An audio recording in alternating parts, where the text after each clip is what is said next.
সীমাহীন আকাশে ওড়ার স্বপ্নটাই তৌকির ইসলাম সাগরকে তাড়া করেছিল। সেই স্বপ্ন হাতের মুঠোয় আসার পর নিজেই হারিয়ে গেলেন আকাশের ওপারে। প্রশিক্ষণের শেষ ধাপে সফলভাবে বিমান নিয়ে উড়াল দিয়েছিলেন, কিন্তু আর ফিরলেন না বাবা মার বুকে। বিদায় না নিয়েই চিরতরে চলে গেলেন প্রিয়তমা স্ত্রীর চোখ থেকে যোজন যোজন দূরে। পড়ে থাকলো কেবলই হাজারো স্মৃতি আর বেদনা। ছোটবেলা থেকেই আকাশের বুকে বীর দর্পে ওড়ার স্বপ্ন নিয়েই বড় হয়েছিলেন তৌকির ইসলাম। রাজশাহীর সরকারি ল্যাবরেটরি হাই স্কুলের ষষ্ঠ শ্রেণী পর্যন্ত পড়াশোনার পর ভর্তি হন ক্যাডেট কোচিংয়ে। স্বপ্ন পূরণের প্রথম ধাপেই জয়ী হয়ে 2017 সালে পাবনা ক্যাডেট কলেজে ভর্তি হন তৌকির। সেখান থেকে উত্তীর্ণ হওয়ার পরই যোগ দেন বিমান বাহিনীতে। এত মেধাবী একটা ছাত্র এত তাড়াতাড়ি আমাকে ছেড়ে চলে যাবে, আমার কাঁধে আর যেন আমার কোনো ছাত্রের লাশ না ওঠে। পরিবারের কাছেও মধ্যমণি ছিলেন বৈমানিক তৌকির।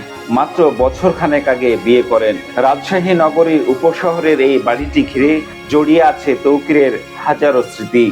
বিমান দুর্ঘটনায় মৃত্যুর পর বুকচাপা কান্না আর শত বেদনার মাঝেও ঘুরে ফিরে সেসব কথাই বলছিলেন তার স্বজনরা। কয়েকদিনের এতে সফরে ব্যাঙ্গালোর গেছিল। ব্যাঙ্গালোর থেকে এটা 16 দিনের ট্রেনিং ছিল, একটা কোর্স ছিল। এই কোর্সের এটা সমাপনী, ফ্লাইং টাওয়ার সমাপনী ফ্লাইং গতকালে। এটা সে একাই ছিল। পাবনা ক্যাডেট কলেজের ছাত্র ছিল, তো সেখান থেকেই তার আর্মি বা বিমান বাহিনী এগুলোর প্রতি একটা ঝোঁক ছিল। তো আলটিমেটলি সে বিমান বাহিনীতে পাইছিল এবং সে খুবই ভালো ছেলে।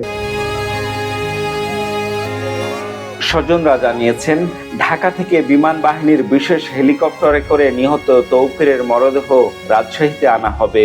এরপর নামাজে জানাজা শেষে নগরীর সফুরা গোরস্থানে চিরনিদ্রায় শায়িত হবেন তরুণ বৈমানিক তৌকির ইসলাম সাগর। Ziaul Gani Selim, Star News, Rajshahi.